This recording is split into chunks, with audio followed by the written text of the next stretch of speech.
Alhamdulillah nahmaduhu wa nasta'inuhu wa nastaghfiruhu wa nu'minu bihi wa natawakkalu alaihi. Wa na'udzu billahi min shururi anfusina wa min sayyiati a'malina. May yahdihillahu fala mudilla lahu wa may yudlilhu fala hadiya lahu. Asyhadu an la ilaha illallah wa asyhadu anna Muhammadan abduhu wa rasuluh. Sallallahu alaihi wasallam tabaraka wa sallama tasliman kasiran kasira amma ba'd. Bismillahirrahmanirrahim. Wa man ahsanu qawlan mimman da'a ila Allah wa amila salihan wa qala innani minal muslimin.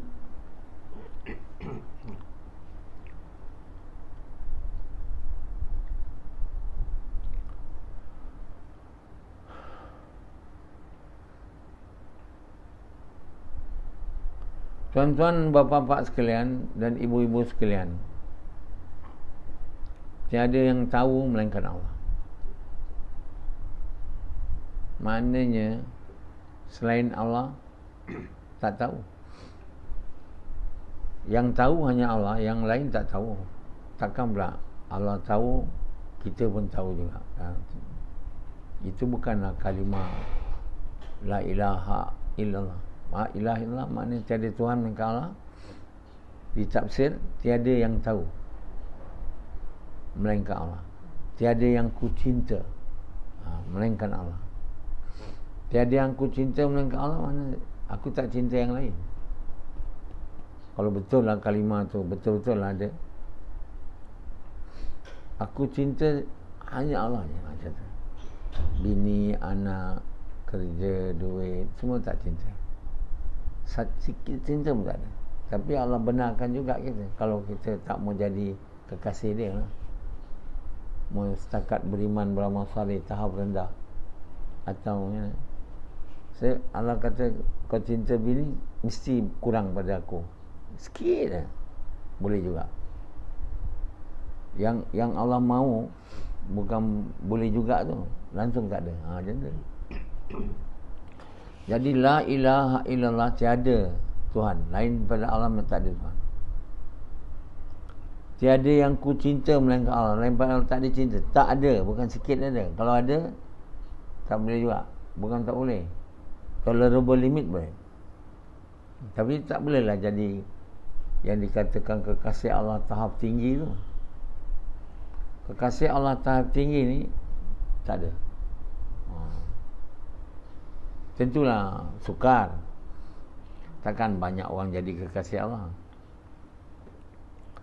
Jadi Allah mahu apa? Tuntut jadi beriman, beramal saleh aja. Walaupun tahap rendah, Allah kata boleh masuk syurga. Maknanya amal baik dia lebih daripada amal buruk. Kalau kurang daripada itu, tak boleh. Kalau dia ada Tuhan lain daripada Allah, tak boleh. Dia tiada. Betul. Begitu tiada ku cinta melainkan Allah. Maksudnya kita tak ada yang kita cinta lebih daripada Allah. Yang betul-betul kalau mahu betul kan, yang sangat suka langsung tak ada. Apa pun tak ada. Jadi orang yang cinta juga selain pada Allah tu, sikit Allah lebih pada beriman, beramal saleh je lah. Tahap sangat rendah. Ada faham? Tapi dia banyak syirik lagi. Yang Allah suka sangat tu tak ada syirik langsung. Langsung tak ada. Kosong. Selain Allah, semua dia tak cinta. Dia buat apa-apa kerana perintah Allah. Dia tak ada untuk sukakan dia.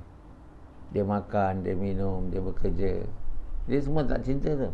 Dia buat je untuk sukakan Allah, kerana perintah Allah. Itu maknanya. Kalau yang suka sangat benda, dia suka berbenda ni, dia bukan kerana perintah Allah lah. Dia buat sebab dia suka. Banyak suka lagi. Sekali dia buat sukakan Allah, Sikit je. Sebab dia suka benda tu juga besar. Jadi iman kita tu bertambah apabila dalam hati kita cinta selain Allah tak ada. Baru kita percaya tiada yang tahu melainkan Allah. Tafsir dia kalimah la ilaha illallah tu, tiada yang tahu melainkan Allah. Yang lain daripada Allah tu apa pun tak tahu, termasuk diri dia lah. Itu kasih Allah yang sangat tinggi boleh tu. Yang beriman beramal soleh belum jadi kasih Allah tu tak boleh. Dia ada juga cinta tahu, ingat orang lain ada tahu sikitlah daripada Allah. Yang betul-betul memang kuat tak ada yang tahu. Tiada yang tahu melainkan Allah. Jadi makin dalam kalimah tu terbenam, maka makinlah selain Allah ni tak ada harga lah, tak ada value. Selain Allah ni tak tahu. Tapi kalau iman tu lemah sikit, belum jadi kekasih Allah atau belum jadi orang beriman beramal soleh, memang sangat berharga lah. Sangat berharga. Macam pada Rashidi, dia belum beriman beramal soleh, duit tu berharga sangat. Sangat berharga. Kau tengok je gaya dia. Kau tengok gaya dia tak? Beza dengan Yazid yang baru jadi beriman soleh. Ada beza tak? Beza dengan Samad yang dah beriman soleh. Bandingkan dengan Hanzalah yang belum beriman beramal soleh, Sufyan yang belum beriman. Macam mana dia punya dunia? Suka sangat. Tanda dia suka sangat nak pergi kerja. Suka sangat nak pergi kerja apa? Cari duit. Kalau kerja yang cari iman tu tak bersuka, buat jugalah.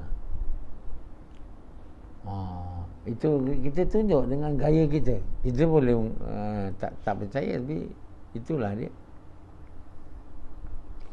Macam Pendi pergi kerja suka tak? Suka. Kerana dia cinta dunia lebih pada Allah. Jadi orang yang cinta dunia lebih pada Allah ni, maksud cinta kerja, cinta bini, cinta apa-apa, banyak benda nak cinta kan, maka dia sangat suka bila buat benda tu. Sangat suka. Kejar dengan kaki dia yang tempang kan, Rashidi kan, jalan pun tak betul, laju je, tiba-tiba je hilang. Mana? Kerja. Banding beza dengan Yazid lambat dia kerja. Sebab dia dah beriman beramal soleh sikit dulu tak. Dulu cepat-cepat dia nak pergi kerja. Masa dia kerja di Suincai, satu hari Allah buat dia accident. Nak cepat sangat, nak pergi sana tepat waktu. Masih dia cinta kerja lebih daripada Allah. Jadi tuan yang mulia, Allah ni dia mahu kita cinta dia saja. Itu yang sebenarnya lah. Dia tahu manusia ni tak ada yang cinta dia aja, lain tak cinta, mesti punya. Jadi dia bagi level lah yang dia boleh terima dan masukkan orang tu dalam syurga kalau dia dapat tu. Iaitu dapat lebih sikit dia, tapi dia merangkak lah masuk syurga. Yang cinta dunia lebih pada Allah, neraka. Cinta bini daripada Allah, cinta semua ni akan buat dia ada masa, katakanlah dia tak cinta bini lebih pada Allah, tapi cinta kerja lebih pada Allah, dia akan buat amal baik, ada buat amal buruk kan. Tapi overall nanti kalau amal baik dia lebih sikit dia masuk syurga, merangkak. Macam tu lah. Tapi yang semua baik ni apa pun tak ada cinta, melainkan susah tu. Nabi Ibrahim contoh dia. Nabi Ibrahim tu dia memang cinta Allah lebih daripada anak dia, bini dia. Lama lah. Keluarga dia boleh tunjuk. Dia tak kira. Dia dakwah Firaun tu. Nyawa dia pun dia tak cinta. Karun tu, Namrud tu. Namrud nak campak dia dalam api, dia biasa je. Budak muda, ada ke budak muda macam tu?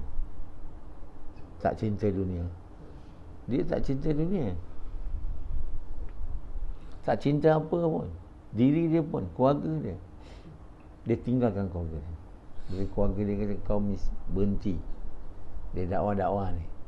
Tidak, aku halau kau keluar. Bantu bapak dia. Dia pergi tinggalkan bapak dia. Perintah Allah.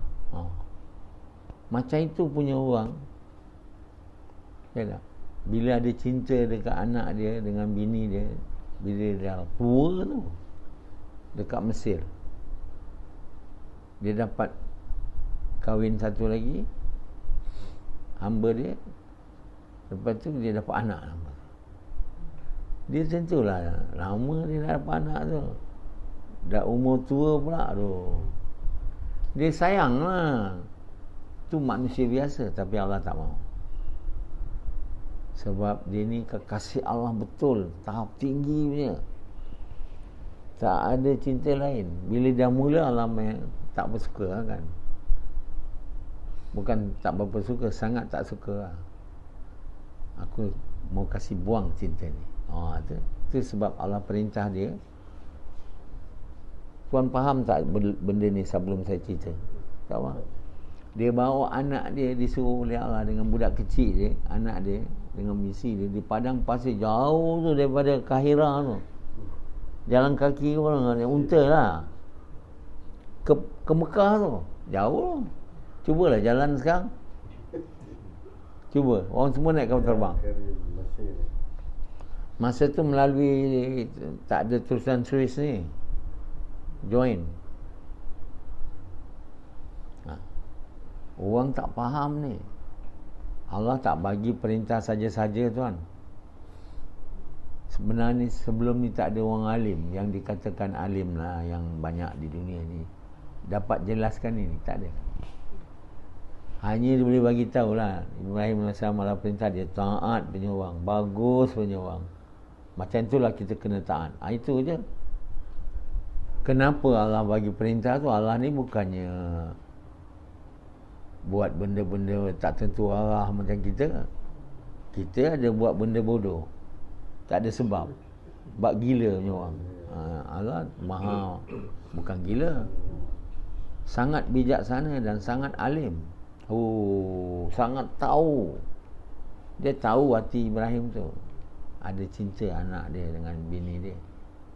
Macam mana nak keluarkan cinta tu? So berdakap lagi ke? Berdakap dengan bini je anak. Macam ni. Tak nak tinggal. Macam tu ke cara? Bukan. Tinggalkan dia. Bukan tinggal dia kat rumah dan keluar. Tinggalkan ke tempat memang orang semua tak nak tinggal. Kalau orang yang waras lah. Tentulah Nabi Ibrahim waras. Dia taat. Makanan tak ada, minuman tak ada, air tak ada. Bukan Mekah sekarang, dulu punya. Mekah sekarang tinggal sana tak apa lah. Anzalah ditinggal oleh bapak dia kat Mekah. Petai ada kat Mekah. Ikan, semua yang tempat lain tak ada. Dia ada sebab banyak orang bawa ke sana makanan tempat lain. Boleh dapat. Tapi bukan waktu masa Ibrahim AS tinggalkan anak dia. Apa pun tak ada, air pun tak ada. Makanan sikit, takkan boleh cukup pula. Ibrahim AS nak tinggalkan dia, tak tahu bila balik. Siti Hajar kata, kamu nak tinggal kami di sini ke? Uish, takut juga perempuan tu kan, dia dah perempuan. Tapi dia perempuan yang baik, yang percaya kepada Allah. Ditanya lagi, perintah Allah ke abang? Ibrahim AS diam, tunduk, angguk. Ya. Kalau itulah kehendak Allah, aku sedia. Macam tu. Tapi cinta Ibrahim pada anak dia tak boleh hilang walaupun ditinggalkan. Bukan di rumah, banyak makanan. Di padang pasir, macam mana Allah nak buat, langsung cinta bini tu keluar. Sebab apa? Bini nak akan mati mungkin. Tahu ke Ibrahim AS bini dia akan hidup? Tentu tak tahu. Makna Ibrahim AS tinggalkan bini dia dengan anak dia kat Pama, Allah mahu dia hilang terus. Sebab chances bini anak dia mati hampir 100%. Betul tak? 100% akan mati. Ibrahim tak tahu yang ada azam-zam, air, tak tahu dia. Dia taat aja. Kerana taat tu, Allah nak keluarkan cinta bini dan anak. Sebab bini akan mati, anak akan mati. Mati-matilah, kata Allah, Ibrahim. Aku cinta mereka, tapi Allah mahu aku buat. Maka bila dia buat tu, dia lulus ujian Allah. Allah bagi kita periksa dengan bagi perintah Allah tu, bukan bagi soalan. Bila Ibrahim AS taat, dia lulus. Jadi cinta bini keluar. Lama tinggal Ibrahim AS, ya Allah, aku rindu dengan. Boleh tak aku pergi sana? Allah kata boleh. Tapi bila kau naik unta tu, sampai sana kau tak boleh turun. Nampak macam Allah ni tak kasih lah kan, banyak yang macam cruel lah tak? Dah lah orang dah lama tak jumpa, dia pun tak tahu dia hidup mati tu tak.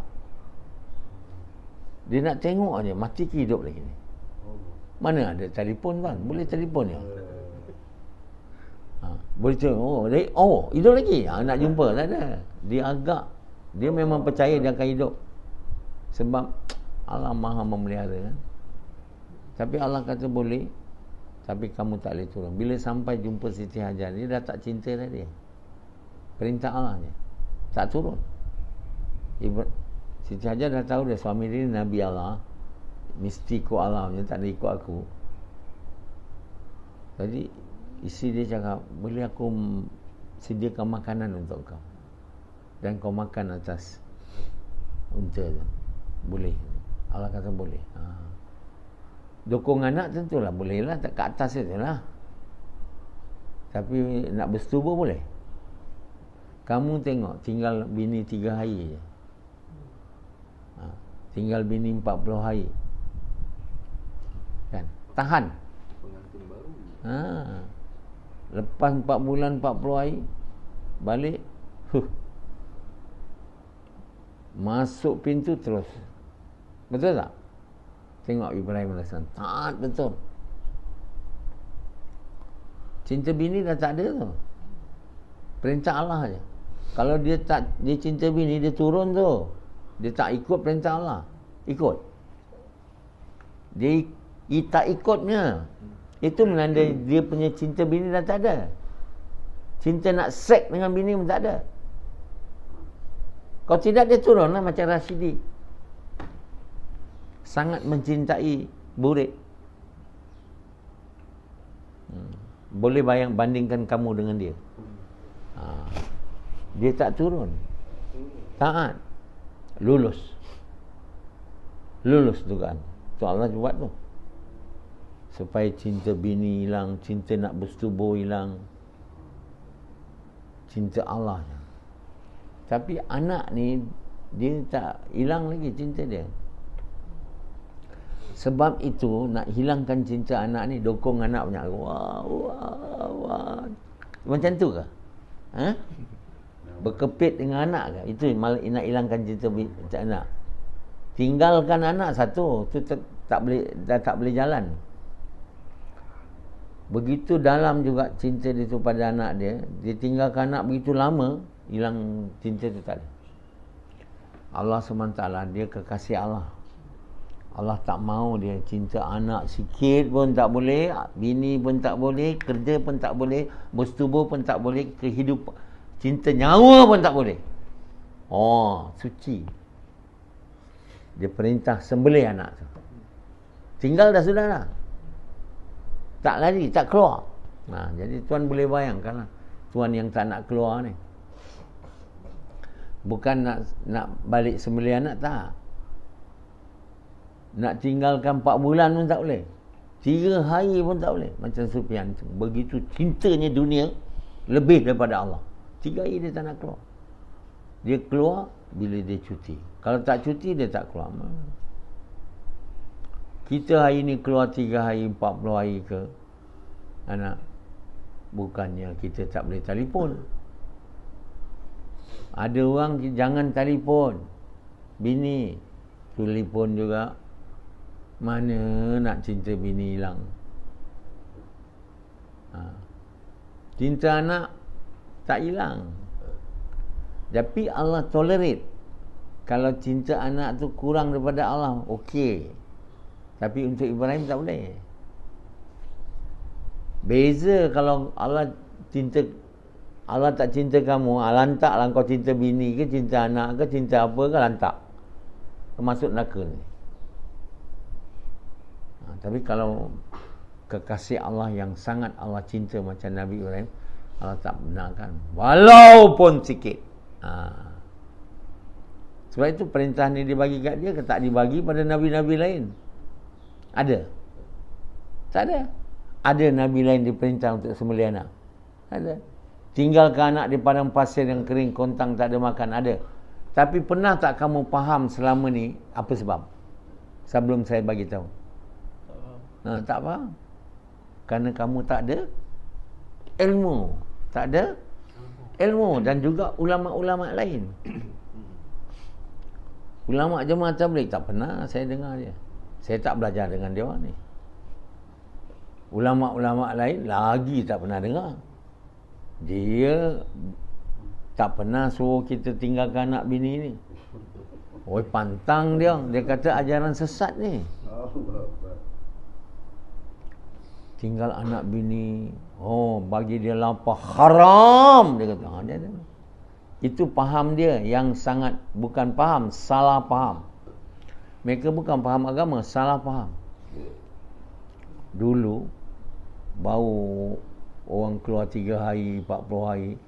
Dulu lah tahun 80-an, tahun 70-an. Dia orang sangat marah dengan usaha Jemaah Tabligh ni. Tinggal-tinggal bini ni. Dia orang buat fatwa haram. Lepas tu dia orang bagi tahu, Abu Bakar tinggalkan keluarga dia ikut Nabi. Orang Tabligh jawab, dia orang kata peranjat, dia orang tak setuju. Tinggal batu je. Kan? Pada keluarga dia batu je. Duit tak ada. Kita ada juga tinggal duit. Dia diam. Itu Abu Bakar dia kata. Jawabnya. Tak ada orang faham. Apa lagi Ibrahim AS? Kalau kita Ibrahim kenapa tinggalkan anak dia? Itu Nabi Ibrahim. Dia orang kata Nabi Ibrahim apa dibuat oleh Nabi ni kita tak ikut. Kita kena ikut sekarang fatwa. Tak boleh tinggal bini, tak boleh tinggal anak, walau untuk buat kerja dakwah. Yang dibuat oleh Nabi-Nabi itu, dia Nabi. Yang macam tu. Kita ikut Nabi, kita kena ikut syaitan. Dia tak cakap lah kena ikut syaitan. Tapi sebenarnya bila kita tak ikut Nabi, kita ikut siapa? Anzala. Ikut siapa sama? Mestilah. Kita tak ikut Nabi, ikut siapa pakcik? Syaitan. Tak ada dia jawab tu. Ikut saya ulama sekarang, mutakhir punya. Begitulah keadaan umat Islam ni, begitu jauh nak faham Quran ni. Jadi Ibrahim AS, dia diperintah oleh Allah sembelih anak dia, bukan nak Allah tahu, Allah buat perintah tu, Allah tahu, Allah tak nak dia sembelihkan anak dia. Tapi kalau Ibrahim tak mau taat, hilang cinta pada anak dia. Tak hilang lah. Hari ni sedia anak mati kerana perintah Allah. Tentulah cinta anak tu hilang. Bila dia nak sembelih je tu, Tak boleh lalu. Kuatnya. Di asah sudah pisau tu. Betul punya asah. Tak lalu. Allah turun. Wahai Ibrahim, aku sudah terima. Aku telah terima. Nabi Ibrahim telah lulus. Ujian lah. Ujian dia nak supaya apa? Ujian ni supaya bila lulus cinta anak tu hilang. Maka kembalilah Ibrahim mencintai. Tiada yang ku cinta melainkan Allah yang sebenarnya. Kamu semua tak sampai tahap tu. Banyak benda yang kamu cinta. Tiada yang ku cinta. Tiada tu tak ada. Ada juga. Aku cinta. Betul tak? Macam Azri. Cinta kerja. Azri tu cinta duit. Cinta apa lagi kau? Oi, jawablah. Lagi? Duit aja. Duit lah kau banyak cinta. Lagi? Anak. Sekarang dah tak ada.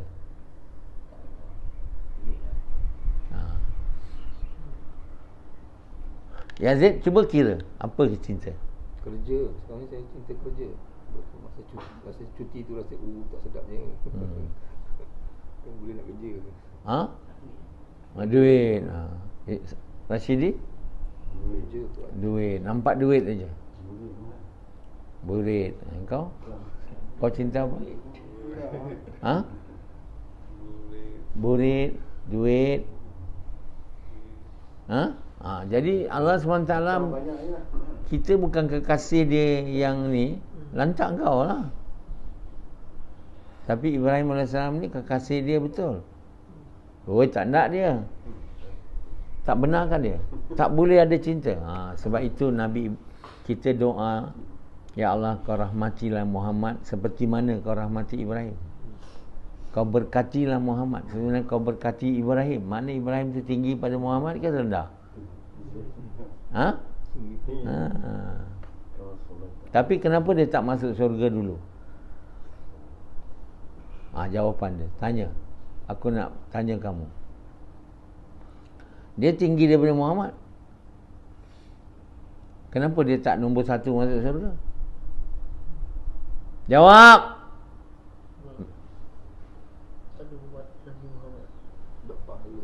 Tak, kamu semua tahu sebab saya bagi tahu kamu kan. Orang kat luar sana tak tahu, saya ingat. Ada mungkin dia tahu juga. Ibrahim tu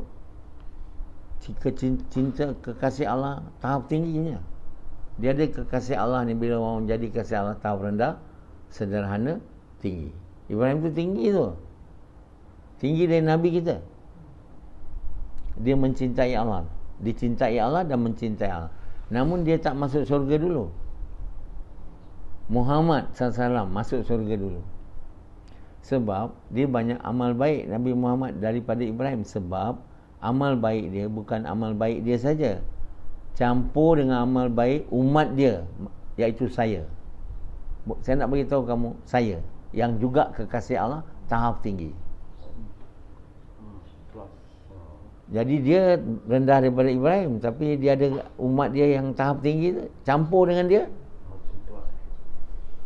Tak, dia bukan mati pula, dia campur dengan dia. Sebab saya bukan Nabi, saya naib Nabi, saya umat Nabi Muhammad SAW. Saya bukan umat Nabi Ibrahim. Sebab itu Nabi SAW sangat mencintai saya. Satu kali dengan sahabat dia, dia kata, aku sangat rindu dengan kekasihku. Sahabat bilang, kami bukan ke kekasih kau? Nabi bilang, kamu hanya sahabat aku. Kasih aku yang datang kemudian. Dia buat usaha ni, berkorban apa yang demi cintanya pada aku. Macam tu. Jadi siapa orang tu? Saya nak bagi tahu kamu, orang tu lah saya, dengan izin Allah. Nasuha. Dahsyat. Mana tuan tahu? Saya tanya Allah dengan alat yang Allah bagi pada saya. Sebab itu yang pertama masuk syurga ni Nabi, kedua saya, ketiga Nabi Ibrahim. Tapi dari segi kekasih Allah, Nabi Ibrahim ni tinggi dan saya pun tinggi. Tapi saya walaupun tinggi, tuan semua tak tahu saya tinggi. Tak ada orang memuliakan saya, meninggikan saya, tak ada. Sebab semua orang anggap yang banyak duit tinggi, yang banyak harta, kereta, rumah tinggi. Yang macam saya tak tinggi, dia orang mana nak tahu. Siapa tahu Ibrahim tu tinggi? Tak ada orang tahu. Baca Quran pun tak tahu. Kenapa tahiyat tu kita doa, rahmatilah Nabi seperti mana kau rahmati Ibrahim? Ibrahim tinggi ke Nabi tinggi? Jadi kekasih Allah yang paling Allah sayang, yang paling tinggi ialah saya. Yang kedua Nabi Ibrahim, yang ketiga Nabi Muhammad. Kamu nak percaya saya tidak? Terpulang, saya bagi tahu je. Jadi bagi kekasih-kasih Allah ni, cinta apa pun tak boleh. Kalau ada je Allah akan bagi dia ujian untuk benda tu keluar daripada hati dia. Yang kamu ni Allah biarkan. Bukan kekasih Allah. Hamba pun bukan. Yang bukan Islam tu mengucap pun tak nak. Hamba pun bukan. Yang mengucap ni banyak dia cinta lain, bukan kekasih Allah. Bukannya. Sebab itu orang anggap Nabi Muhammad aja kasih Allah, bukan Nabi Muhammad. Umat dia juga kekasih Allah. Seorang je lah, bukan banyak. Seorang dah cukup lah. Tinggi dia. Nombor 1 masuk syurga tu Nabi. Tapi sama aja masuk syurga 1. Tapi bila kat syurga nanti, syurga aku dekat lagi dengan Allah dari Nabi Muhammad SAW. Tahu? Masuk dia dulu lah. Jadi tuan-tuan bapa sekalian, Allah SWT dia tak tengok Nabi ke nama aja tu. Kau cinta kat dia tak lebih. Itulah. Bila kau cinta dia lebih, lain semua kau tak ada harga. Lain daripada Allah tak ada harga pun. Semua dibuat kerana perintah Allah dan untuk sukakan Allah. Nak sampai tahap itu, kena jadi kekasih Allah yang sangat tinggi. Jadi sebelum jadi kekasih Allah yang tinggi, kita kena jadi orang beriman beramal soleh. Lepas tu nak dapat khusyuk semayang, kena jadi beriman soleh tahap tinggi. Lepas tu baru jadi kekasih Allah tahap rendah, tahap sederhana. Nabi-nabi ulul azmi semua kekasih Allah tu. Ada yang tahap sederhana, tahap rendah, tapi dia kekasih Allah. Dan mereka ni diberi syafaat, diberi kuasa syafaat, diberi kuasa untuk memberi syafaat. Jadi tuan-tuan bapa sekalian, Allah SWT memandang kita ni berbeza-beza, bukan sama. Memandang kekasih Allah dia, memandang orang beriman beramal saleh tahap tinggi, beramal saleh tahap rendah. Beriman saja belum beramal, beriman beramal saleh. Tak beriman hanya masuk Islam. Satu orang yang mengucap kalimah iman tak ada, dia orang masuk Islam. Macam Hanzalah sekarang. Sufyan, Pendi, orang masuk Islam. Iman belum ada. Dulu ada, hilang lah. Dulu ada iman, buat dosa, hilang. Allah tak ada duga dia dengan dugaan macam Nabi Ibrahim ni. Nak buat apa, orang kafir lagi tak diduga. Sebab tak payah masuk periksa, dah tak mau mengucap pun. Jadi orang yang diduga ni, orang yang diberi periksa, kalau dia lulus, iman dia naik. Kalau dia tak lulus, iman dia turun. Jadi yang diduga ni, orang yang buat kerja, mengajak manusia kepada kebaikan, mencegah kemungkaran. Iaitu yang buat kerja, iman naik. yang ingin iman dia naik. Yang tak mau iman dia naik, tak buat kerja mengajak manusia kepada kebaikan, cegah kemungkaran ni, dia tak ada dugaan. Dugaan buat apa? Perintah tu pun dia tak nak buat. Perintah nombor 1 selepas mengucap, iaitu menunaikan hak mengucap, iaitu kerja mengajak manusia kepada Allah, atau kerja mengajak manusia kepada kebaikan, cegah kemungkaran. Kalau tak buat kerja ni dan tak buat kerja macam Nabi lah, mengajak bukan Islam, mengucap kalimah, mengingatkan orang Islam tentang kalimah, ajak dia buat kerja mengajak manusia kepada kebaikan, cegah kemungkaran, dengan cara Nabi SAW, dengan niat apa? Kalau tak buat kerja ni, Allah tak duga. Kenapa Allah tak duga? Sebab tak ada harga pada Allah. Orang masuk Islam aja, kan? Tak nak masuk sekolah iman, tak nak belajar iman, maka tak ada exam lah. Exam tu lah dugaan. Macam Nabi Ibrahim, dugaan berat. Exam, tinggi tu, sembelih anak, tinggal anak tempayan pasir. Kamu dapat apa? Tak ada dugaan. Oh, Allah sayang saya. Tak ada dugaan ya, macam orang kafir. Orang kafir ni, dia tak ada beri dugaan. Untuk apa dia beri dugaan kat dia? Dia nanti di akhirat akan diseksa. Bagilah bilion, milion, trilion kat dia orang. Dia orang pun kata Allah sayang kat dia orang, sebab buat dia orang kaya. Dia orang tak ada dapat susah. Bila dapat susah dia orang, tapi mereka ni walaupun kaya, Allah tak bagi tenang. Allah tak bagi tenang, Allah tak bagi keamanan kat dia orang. Walau duit berbilion, milion, tak boleh. Dia orang tak ada tenang, tak ada bahagia. Dan di akhirat masuk neraka. Jadi tuan-tuan bapa sekalian, macam Sufyan, dia diduga sikit, kan?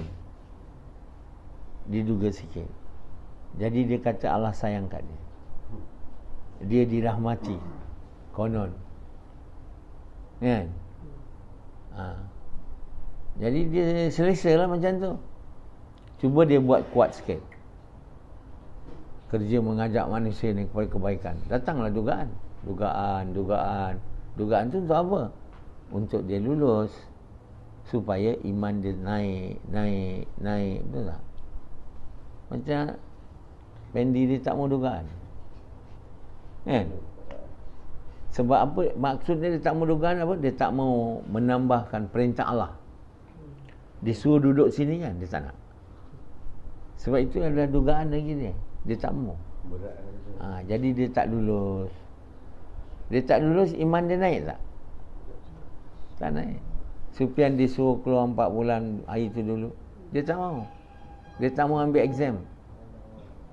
Dia lulus ke gagal? Gagal. Iman naik tak? Turun. Tak boleh naik-naik lah. Sebab tak sedia. Disuruh cerai bini, dugaan, exam, tak mau ikut. Disuruh pindah dari Melaka ke sini, exam, tak mau ikut. Tak mau ikut, tak mau lulus. Macam Ibrahim disuruh tinggal anak bini tengah, tak nak, kata Ibrahim. Disuruh sembelih anak, tak nak, mana boleh. Jadi kamu semua ingat, kamu tak nak susah, dugaan. Saya tak sanggup cakap kalimah ni, saya jadi miskin, saya tak mau. Macam Hanim, arwah Hanim cakap kat saya. Arwah apa tu, engineer dekat Sekelana Jaya tu, Johari, cakap saya tak mau cakap kalimah ni. Saya kata tak apalah kau tak nak cakap, saya diam je. Tapi mereka tu tak mau dugaan. Mereka tak mau iman naik. Tak mau iman naik, tak apalah, turunlah. Dapatlah dunia ni macam orang kafir. Jadi orang yang mengucap kalimah dan tak buat apa-apa, lebih kurang macam orang kafir juga. Tak buat, mengucap kalimah aja. Kerja mengajak manusia kepada kebaikan, mencegah kemungkaran ni, menunaikan hak kalimah, tak nak buat. Tak adalah dugaan. Apa hal nak dugaan pula? Perintah nombor 1 pun tak boleh tahan. Selepas mengucap, nak dugaan, nak pergi perintah lagi, bagi kat dia buat apa? Jadi mati nanti sama dengan orang bukan Islam masuk neraka. Hanya orang bukan Islam terkekal, tak boleh dapat syafaat. Yang ucap kalimah ni dengan izin Allah mungkin boleh. Sampai dosa dia habis, dikeluarkan dari neraka. Ada faham? Sebab itu Nabi suruh Abu Talib mengucap kalimah bukan sebab dia boleh masuk syurga. Dia boleh bagi syafaat. Tak ada cakap kalimah, tak boleh lah bagi syafaat. Bila kalimah tak diterima sebab terlampau sibuk dengan dunia, tak boleh dapat syafaat. Nabi-nabi dan orang yang Allah beri kuasa untuk beri syafaat. Jadi orang Islam yang mengucap kalimah, yang tak nak buat kerja ni, Allah SWT biarkanlah dia. Tapi bila dia menentang kerja, mengajak manusia kepada kebaikan, mencegah kemungkaran ni, dia dah jadi musuh Allah. Dia menentang saya kalau zaman sekarang, dan menentang Nabi. Jadi Allah hantar bala macam banjir baru ni. Cuba tuan lihat tempat-tempat yang mana banyak orang menentang saya. Tengok-tengok tempat dia. Yang banyak kena azab ni ialah kawasan yang mana di sana ada orang tabligh yang menentang saya, yang tak suka saya. Saya ni bukan Nabi, naib Nabi, buat kerja macam Nabi. Saya tak boleh ditentang. Tentang saya aja, Allah bagi bala. Tahu? Kalau sampai nak bunuh saya, Allah hantar bala, hancur habis. Orang kafir zaman dulu-dulu yang menentang Nabi-Nabi, mereka ni tak ada dugaan, kemusnahan aja dia. Jadi bah yang melanja baru ni di Kuala Lumpur, ialah untuk mendatangkan bala kepada yang menentang saya. Tapi oleh kerana orang yang tak menentang saya duduk kat sana, dia dapatlah juga. Yang menentang saya orang jemaah tabligh kan. Orang jemaah tabligh yang menentang saya dalam hati ke apa, dia akan kena. Dan orang yang duduk dekat dia kena. Yang duduk kat Gombak ni, dia dirahmati sebab saya ada. Yang menentang saya je yang akan dikeluarkan dari Gombak ni, duduk lain dah kena. Jadi tuan-tuan yang mulia, azab ni datang bila kita tidak buat kerja, mengajak manusia kepada kebaikan, mencegah kemungkaran. Orang Islam lah. Orang Islam ni bila dia tak buat kerja mengajak manusia kepada kebaikan, mencegah kemungkaran, tapi tak menentang Nabi, Allah bagi dia bala kat dunia. Apa bala yang Allah bagi selama ni? Allah bagi orang kafir menguasai atas kita. Semua orang Islam, negara dia dijajah. Dia tak bunuh kita, tapi kita punya maruah hilang, jati diri hilang, negeri kita dikuasainya, benda harta kita diambilnya. Semua negara Islam tak ada. Negara paling banyak diseksa oleh Allah ialah Turki, Saudi Arabia, kerajaan Ottoman tu. Sampaikan Allah bagi kat Turki bukan orang bukan Islam, orang sangat memusuhi Islam, rupa Islam, Kamal Atatürk. Sehingga kat sana orang lain, tempat lain boleh juga baca Quran walaupun orang putih penjajah dia, Belanda penjajah dia. Kat sana Quran pun tak boleh baca dalam bahasa Arab, azan tak boleh bahasa Arab, tudung tak boleh pakai, membuka, arak meminum, judi membuat, dancing membuat, hidup macam kafir. Teruk Turki. Ada generasi kat Turki langsung tak boleh baca Quran. Sampai berapa lama, dah lama, tudung tak boleh pakai. Sampailah Erdogan, jemaah tabligh pemasuk sana, tak ada dia nak terima dia. Jauh daripada agama. Jadi semua orang Islam diazab dengan diberi orang yang berkuasa atas dia oleh orang yang bukan Islam atau musuh Allah. Malaysia dikawal, dijajah oleh British. Kenapa kita dapat keluar daripada sini? Bukan sebab kita berperjuang kemerdekaan ni. Sebab Maulana Ilyas bangkit untuk buat kerja ta'murun bil ma'ruf wa tanhauna 'anil munkar ni. Dialah yang pertama. Tapi dia tak faham sangat. Dia buat usaha atas orang mewat yang dah tak Islam supaya masuk Islam. Orang tabligh hari ni tak faham mana Ilyas tu buat dakwah pada orang kafir. Dia sekarang ni tak nak buat dakwah pada orang kafir, mana mencegah mungkarnya. Dia orang ni kena azab aja. Jadi sekarang ni bila kerja ni dibuat, kita tak boleh tentang dia. Tentang kita jadi musuh Allah, kita kena bala, bukan dugaan. Dugaan ni untuk orang yang nak beriman beramal soleh, dia tak ada macam kena bar semua, dia tak ada. Individual punya.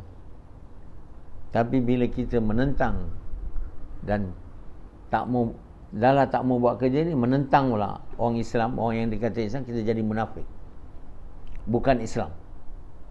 Dan lepas tu bala datang macam bah baru ni, sebab banyak munafik kat situ. Yang menentang saya. Kamu yang duduk di kalangan mereka dapat sama bah, rumah semua rosak, makanan semua tak ada, kereta-kereta semua hancur. Maknanya orang di Shah Alam, di Ulangat, banyak jemaah tabligh yang tak suka saya atau menentang saya. Perhatikanlah dan lihatlah sama ada yang saya cakap ni benar. Kalau benar, nasihatkanlah dia. Jangan menentang Dr. Nasrah. Jangan benci dia kalau kau tak nak buat. Lebih baik mestilah membuat. Barulah diduga, barulah iman naik. Diduga lagi. Iman naik lagi bila lulus, sehingga jadi orang beriman beramal saleh. Selagi jadi, kalau boleh sampai jadi kekasih Allah, tahap rendah atau tinggi, tak boleh sangat. Itulah yang perkara yang menyebabkan azab turun, bukan sebab SOP orang semayang tak rapat, ataupun sebab kita bersama dengan pemimpin yang zalim. Tak. Azab ni datang pada orang yang menentang Nabi, yang buat kerja mengajak manusia kepada kebaikan, mencegah. Sekarang Nabi tak ada. Nabi ada buat kerja mengajak manusia. Yang menentang saya ni pasti akan dapat bala. Orang kafir yang tak menentang pun dia tak dapat bala. Dia jadi alat untuk datangkan bala kat kita, adalah jadi ketua kita, penguasa kita macam British, Belanda semua. Bala tak ada datang kat dia. Yang datang bala ni orang kafir yang menentang Nabi-Nabi. Terus datang, hancur semua, hilang semua dari muka bumi, macam kaum Lut. Okey.